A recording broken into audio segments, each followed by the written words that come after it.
For what purpose does the gentlewoman from Colorado seek recognition? Mr. Chair, I have an amendment at the desk. The clerk will designate the amendment. Amendment number 1, printed in Part A of House Report number 118-108, offered by Mrs. Boebert of Colorado. Pursuant to House Resolution 495, the gentlewoman from Colorado, Ms. Boebert, and a member opposed, each will control 5 minutes. The chair recognizes the gentlewoman from Colorado. Thank you, Mr. Chair. I rise in favor of Amendment number 1 as it revises the Comptroller General's Congressional Review Report to include an estimate of the effect on inflation. Without my amendment, the real-life consequences of Joe Biden's spending spree in the White House will not be taken into account by Congress as they perform their Article 1 duties. This will provide transparency for the administration to answer to the people's House.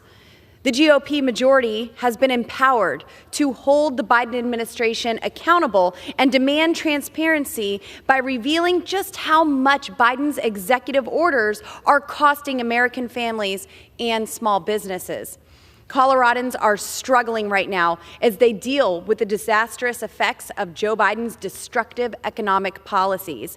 The policies passed last Congress unleashed record inflation on Americans that has decimated our bank and retirement accounts, increased gas prices to record levels, raised utility bills, drove up grocery costs, and it made it harder for Americans to live their life as they intended. This excessive spending has real consequences. American families will pay an $8,581 inflation tax over the next year. Currently, 20 million Americans cannot pay their electric bill. We have seen a 4.3% decline in real wages since Biden took office. Americans have lost more than $2 trillion in retirement savings. Americans are paying more for everything because of left-wing extremist policies. My amendment will allow House Republicans to conduct important oversight over these expensive executive regulations to ensure Joe Biden cannot continue to issue rules that send America into a deeper inflation crisis. I urge my colleagues to vote in favor of my amendment as well as the underlying bill. And with that, Mr. Chair, I reserve. The gentlewoman from Colorado reserves. For what purpose does the gentleman from New York wish to seek recognition? Mr. Chairman, I claim the time in opposition.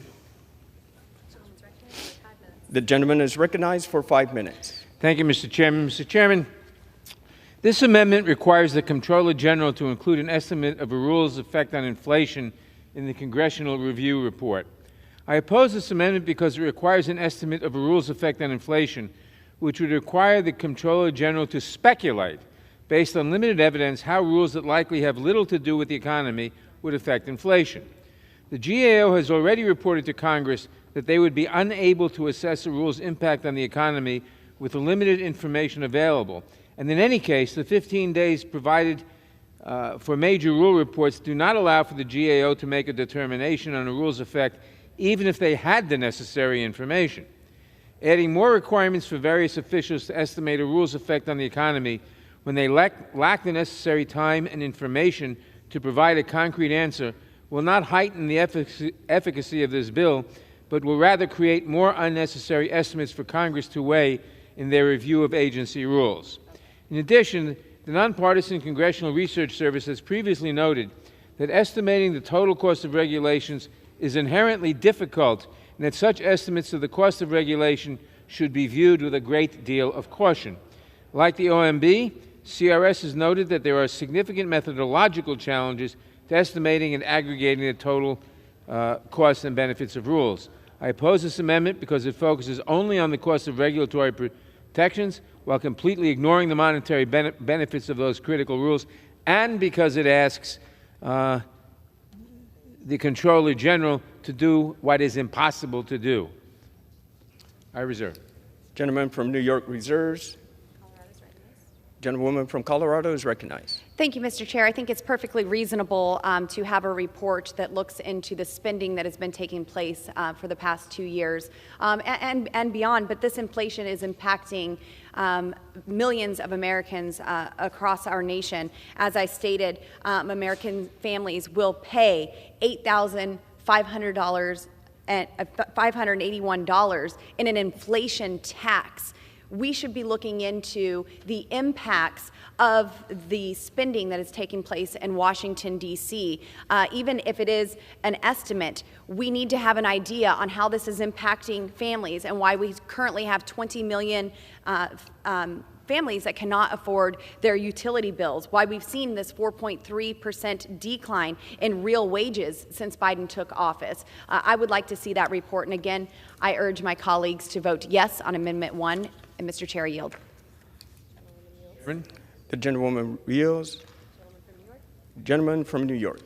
Mr. Chairman, it's very nice to say that we should examine the inflation that has occurred and the spending that has occurred, but that's not what the amendment calls for. The amendment requires the Comptroller General to include an estimate of a rule's effect, a rule that presumably hasn't yet been issued, on inflation in the Congressional Review Report. Now, I stated before why it's impossible to do that, why the CRS and the OMB say that there are significant methodological challenges to estimating and aggregating the total cost and benefits of rules. But and therefore we shouldn't be asking the impossible, and it certainly has nothing to do with looking at prior expenditures or prior borrowing. Mr. Chairman, I yield back. The question is on the amendment offered by the gentlewoman from Colorado. Those in favor say aye. Aye. Those opposed say no. In the opinion of the chair, the ayes have it. The amendment is agreed to. It is now in order to consider Amendment Number 2, printed in Part A of House Report 118-108. For what purpose does the gentlewoman from Colorado seek recognition? Mr. Chair, I have an amendment at the desk. The clerk will designate the amendment. Amendment Number 2, printed in Part A of House Report Number 118-108, offered by Mrs. Boebert of Colorado. Pursuant to House Resolution 495, the gentlewoman from Colorado, Ms. Boebert, and a member opposed, each will control 5 minutes. The chair recognizes the gentlewoman from Colorado.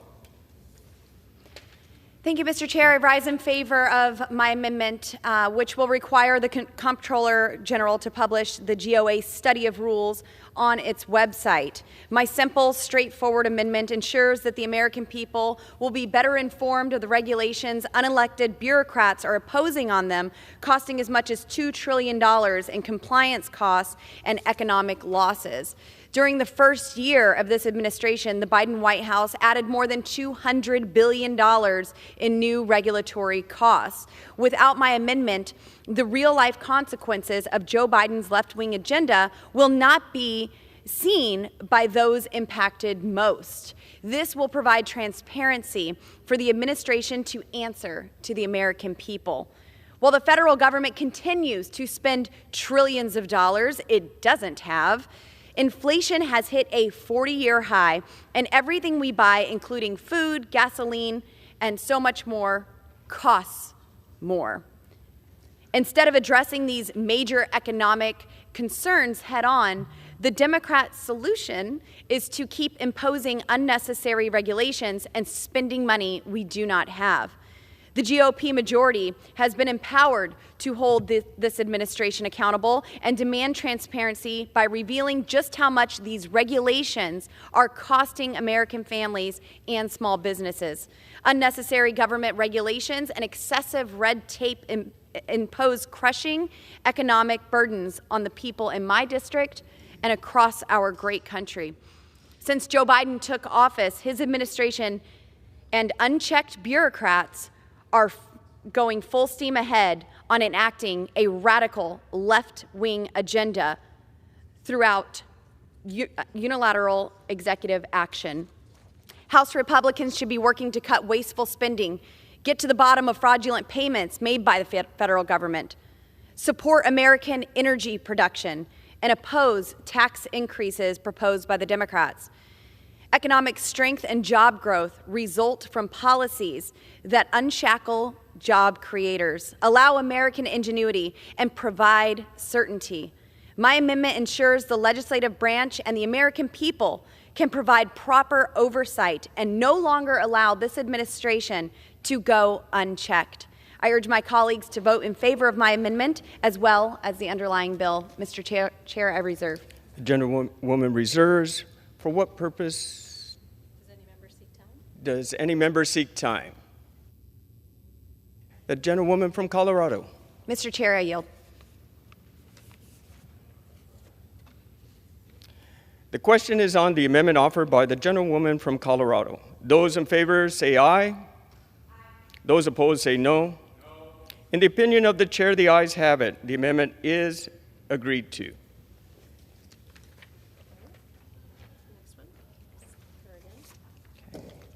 It is now in order to consider amendment number 3, printed in Part A of House Report 118-108.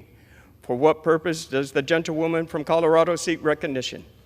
Mr. Chair, I have an amendment at the desk. The clerk will designate the amendment.